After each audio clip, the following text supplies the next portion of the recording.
Alô, amigos e amigas, esse é o programa Agenda Econômica, que hoje vai examinar os impactos econômicos da tecnologia da informação.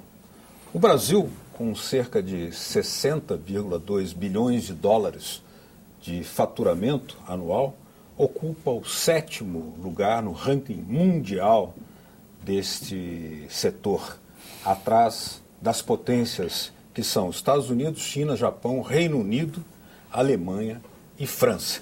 O Brasil é hoje responsável por quase metade do mercado das indústrias de software e também desse mercado de desenvolvimento de software da América Latina, segundo o último relatório de mercado brasileiro de software e serviços, elaborado pela Associação Brasileira das Empresas de Software. Para nos falar das perspectivas desse setor, também seus impactos econômicos, especialmente na geração de empregos, o nosso convidado do Agenda Econômica de hoje é o Dr. Leonardo Fares Manning, que é do Conselho do MGTI, que é Minas Gerais Tecnologia da Informação, e também vice-presidente da Funsoft, que é a Associação Mineira de Software, a quem dou as boas-vindas. Muito obrigado. Participa do programa também o jornalista Paulo Acris, meu colega.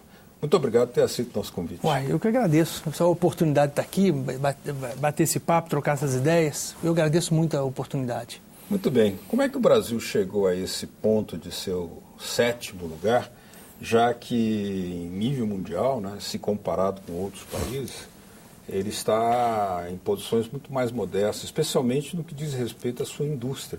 Seu nível industrial é muito mais modesto. No entanto, como é que chegamos a esse posto? Mas veja, esse daria uma tese de mestrado, viu, professor?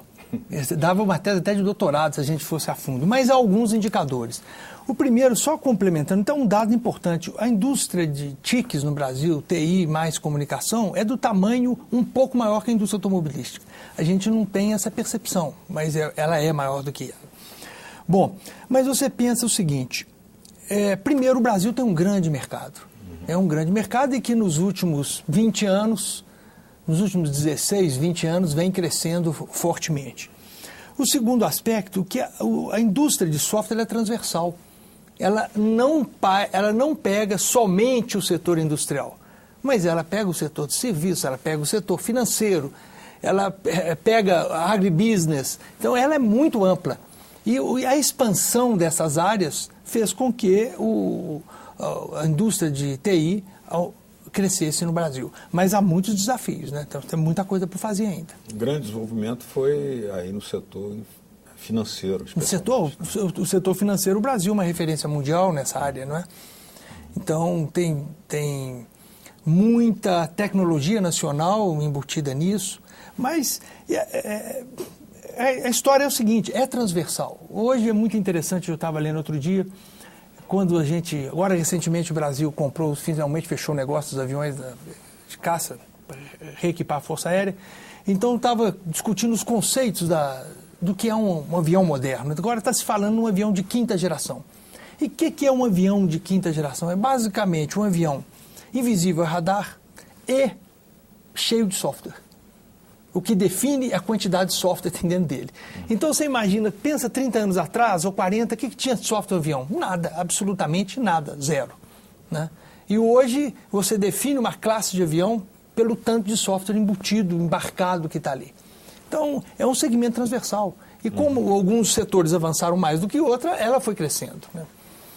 Agora, essas iniciativas de integração regional da América Latina, Unasul, CELAC, Mercosul, de que maneira elas podem favorecer ou podem se tornar propícias para os investimentos das empresas de software? Quando, onde e como? De que maneira elas também podem representar obstáculos? Bom, então vamos lá. Eu sou francamente favorável e entendo como muito positiva essa colaboração. Acho que devia ser aprofundada. E falo por quê. Por exemplo, especificamente no caso da América Latina, vamos aqui fazer uma pequena retrospectiva. Um território desse porte com uma população muito pequena. Primeiro ponto. Farta oferta de energia, não é isso? E farta oferta de matéria-prima. E um fator extremamente importante que nós temos alguns países com uma formação de mão de obra de alta qualidade. Por exemplo, a Colômbia tem essa tradição, a Argentina tem essa tradição, algumas escolas peruanas são muito tradicionais, o Chile nem se fala, não é verdade? Então, e na indústria de software, o ser humano é a peça fundamental. Como o pessoal dizia que... É curioso e paradoxal, né? Porque quando se pensava nisso, pensava numa realidade completamente tecnológica, aqueles filmes de ficção científica do futuro, onde o ser humano seria quase que substituível. Né? Nesse caso, cada vez mais depende do ser humano. Eu costumo dizer isso, inclusive, dentro da empresa. Olha, você pega uma fábrica de automóveis, no fim do turno, os funcionários vão para casa e voltam depois. Numa indústria de software, no fim do turno do expediente, a fábrica vai para casa e volta do outro dia. É um conceito muito diferente. Né? Então, e se você somar esse mercado... Agora, gente, o que é fundamental, não se pode pensar na indústria de software localizadamente. É um fenômeno internacional. Então, não tem jeito de você pensar, olha, eu vou fazer uma indústria para este mercado geográfico. Não. Você tem que aproveitar a sua plataforma geográfica, o seu mercado interno, como realmente uma plataforma para você se lançar para o mundo. Não tem como pensar numa solução, num produto, numa indústria fechada geograficamente. Ela não é, na essência. Explorando um pouco mais a questão da América Latina, porque já que esses processos de integração, eles fomentam, né, em várias áreas, infraestrutura, por exemplo, e também nessa questão da tecnologia da informação, outras possibilidades, tem aqui uns números que eu pediria que o senhor comentasse, especialmente sobre a realidade latino-americana. Eles alcançam, por exemplo, 35 bilhões de dólares ano, né, os serviços de hardware, né? E também 15,4 bilhões de dólares ano, né, na área de serviços, e mais 9,4 bilhões de dólares ano na área de software. Qual é a relevância de cada um deles? Onde é que está o potencial de maior crescimento e onde que o Brasil não pode, digamos, perder a oportunidade? Observe uma coisa, nós falamos, você colocou aqui no início que no caso da indústria brasileira fatura 60 bilhões, não é verdade? Nós fazendo essa soma que foi colocada aqui, nós quase chegamos nesse valor. Então, obviamente que é um mercado relevante. Não tem a menor dúvida que é um mercado relevante. Agora, a indústria de software, nós temos que separar muito bem o que é produção de software e serviços correlatos e hardware. Eu acho que a oportunidade de curto prazo para o Brasil é na área de software. Agora... E não na área de hardware? Não. De curtíssimo prazo é software, resultado em curto prazo é software. Agora, e a estratégia... explicar aos nossos telespectadores o que é cada coisa, porque a gente que não é familiarizado. Bom, então, vamos pensar, né? Aproveitando a sua experiência e a sua didática. Vamos tentar fazer de maneira bem simples, né? O hardware é o computador que está na sua mesa, o teclado que está na sua frente, a máquina, o telefone que está na sua mão, isso é o hardware. Né? O hardware é alguma coisa que está dentro da sua geladeira, dentro da sua máquina de lavar roupa, que está ali dentro. É a base física. É a base física. E o software é aquilo que é a lógica que faz aquilo tudo funcionar. Não é verdade? Então, recapitulando, eu acho que a oportunidade de curto prazo é o software. Agora, o hardware é estratégico. Se você for verificar a nossa balança comercial, se você vai ver o déficit na importação de componentes, é brutal. Aí você fala, mas esse é um mercado global. É global. É global. Que a Coreia, a China, Taiwan, esses saíram muito na nossa frente. Mas isso, graças à dinâmica deste mercado, que não tem dono nesse mercado, no longo prazo. Quer dizer, nós precisamos rapidamente de ter uma política muito mais agressiva para hardware do que para software. Eu creio até... Estou indo bem aqui ou estou falando muito rápido? Não, eu creio até... Queremos entender a coisa. Que você veja bem, na cadeia produtiva do software, a gente observa ações do governo nos 3 níveis. O governo federal, por exemplo, o programa TI Maior, né, que começa lá desde as startups, que já vai sair agora o edital para as aceleradoras. Nós temos uma aceleradora do Startup Brasil lá em Belo Horizonte, dentro do MGTI. Vai sair o segundo edital, já foram 100 empresas no primeiro edital, mais 120 no segundo edital. Então, que você vai dar oportunidade para a empresa nascente. Né?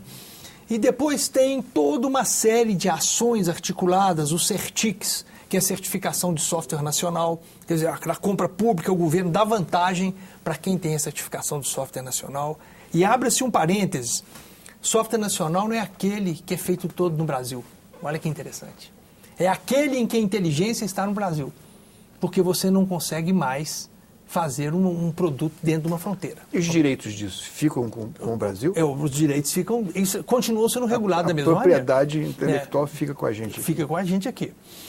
Agora, então existe uma série, também teve uma ação muito interessante, que são os nichos digitais, que os ecossistemas digitais, que você identifica algumas áreas, energia, defesa, saúde, educação, para você desenvolver a indústria na área de software. Agora, na área do hardware, aí já inverte, os investimentos em capital são brutais. Mas o senhor falou aí que espera, ou gostaria que houvesse uma política muito mais agressiva, muito mais incisiva na área de hardware. O Brasil já teve no passado uma política de Estado, né, a questão da reserva de informática, do mercado de informática. É uma política que foi abandonada e quando o senhor suscita novamente, vamos ter uma postura mais agressiva, onde estaria a colocação, qual seria o tom dessa política? O que o senhor espera, por exemplo, do papel do Estado nessa área? Então, foi bom você ter colocado interessante isso, porque a Coreia também usou reserva de mercado e deu no que deu na Coreia. Mas com uma diferença muito grande. A reserva de mercado na época na Coreia estava vinculada diretamente à exportação. Se você conseguisse exportar, você teria proteção interna. Se você não conseguisse exportar, você estava morto. Nós não tivemos isso. Nós acabamos que, na área de hardware, foi um processo muito menos eficaz do que na área de software. Pelo menos, na área de software, nós herdamos escolas, pessoas, uma base humana que nenhum país da América Latina tem. Né? Agora, não se pode pensar mais numa indústria de hardware nessa lógica local. É numa lógica mundial, de competitividade mundial. Desculpa a ignorância, mas em termos de comércio, comércio internacional, quanto nós gastamos com compra de software e quanto nós conseguimos exportar? Aí nós vamos voltar aqui num aspecto interessante, essa colocação.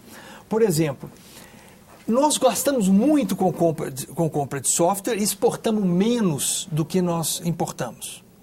Mas, quando você vai no hardware, aí é trágico.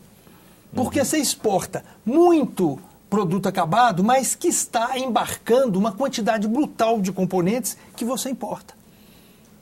Então, o problema é muito mais grave. É muito mais grave. Mas olha aqui, onde eu quero chegar aí, quando você fala assim, mas nós importamos muito software, é verdade. Mas você pega o caso da Índia. A Índia exporta 70 bilhões em software e serviços por ano. É um negócio admirável. Até nós temos que aprender com eles, o que eles fizeram para poder chegar lá. Mas, em contrapartida, o mercado interno deles é muito menor do que o nosso. Então, o nosso mercado, como o nosso mercado interno é muito maior, ele tende a importar mais. Não tem jeito, nós vamos sempre importar. Isso não é relevante. O que é relevante, o que nós conseguimos exportar sobretudo baseado na nossa competitividade. Na Índia, salvo engano, um país de 1 bilhão de habitantes, apenas 33 milhões estão na rede. Né? Mais, né? Deve ser uns 300 milhões. Assim, de qualquer Mas modo... a Índia tem 120 milhões de crianças fora da escola. E que você conversa com eles, olha, isso é uma grande oportunidade, tem muita coisa para fazer. No próximo bloco, a Agenda Econômica vai examinar aqui a questão do marco civil da internet, o que se espera dessa medida que está em discussão no Congresso, a nova lei aprovada recentemente pelo Parlamento do Uruguai, que estabelece uma prioridade ao software livre, e também questões relacionadas ao que vem das notícias de Minas, o programa de tecnologia da informação do Estado de Minas Gerais. Continue com a gente.